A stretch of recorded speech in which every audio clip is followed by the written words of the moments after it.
Hey everybody, it's your homegirl, Tania the Realtor. Hey guys, Joe Vandenberg with Preferred Rate. Today we're going to be talking to you guys about the money needed to close a real estate transaction, as well as what makes up your mortgage payment. Yeah, so I guess we should probably just start at the beginning here. Yep. So as soon as you make an offer and assuming that offer gets accepted, there's really three pieces that you're going to have to pay for before you get to the closing table. Yep. The first being an earnest money deposit, the second being an inspection, and the third being an appraisal. Yep. So if you're out there and you don't know exactly what an earnest money deposit is, it's typically a good faith deposit that you give to the seller to let them know that you're serious about purchasing their home and gives them a reason to take their home off the market. It's typically as low as $500, but can be 1% of the purchase price. And an important note to point out is that it's not like you're just giving them the money and they get to keep it and deposit it to their bank right away. It does go towards your transaction and stuff like that. Yeah, so after the earnest money is already taken care of, the next piece would be an inspection, which basically they're just going in and making sure that everything is structurally sound.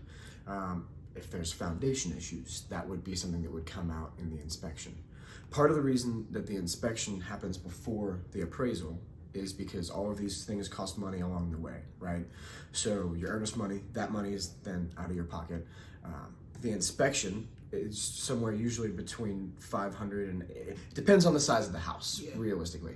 But I've seen them for as low as $500. Yeah. Assuming that everything goes well with the inspection and the buyer would like to proceed, at that point, they would need to pay for an appraisal. There's also different kinds of appraisals because different loan programs require different appraisals. However, you're still in that same category of about $500. I've seen that the most expensive one I've ever seen is $810. So, like I said, depending on the loan program, it could vary somewhat. After you're done with that portion, and assuming everything goes well, part of the reason that the appraisal has to line up with the purchase price is because it does dictate what the bank can lend on the house, because it's thought of the house as the collateral at that point. Yeah, they're not going to lend you money if the house is not worth the value. Exactly. So past that, your cash to close, right? So that's the actual amount of money that you'll be bringing to the closing table. Right. There's three parts of cash to close. The first being your down payment. Yep. FHA is 3.5%, conventional is about 5%, depending on what you want to do. If you're going rural, if you're going USDA, there can be as low as no money down. Same goes with VA. Now, that said, though, there's closing costs as well. So those will be fees that you have to pay in order to get the deal done, right?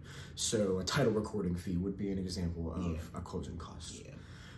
Aside from that, what else they'll want to see is you setting up an escrow account. So that'll be it'll be several months worth of your insurance and your taxes and paid into an account just to get the account set up.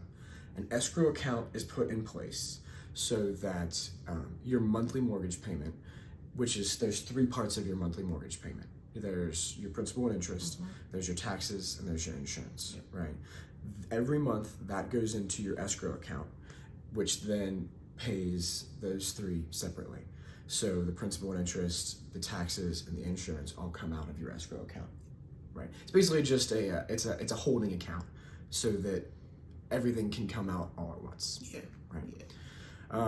But yeah, guys, if you have any questions or concerns about your next step in the mortgage process or your home buying process, I'd love to hear from you. Feel free to give me a call at 513-907-2530.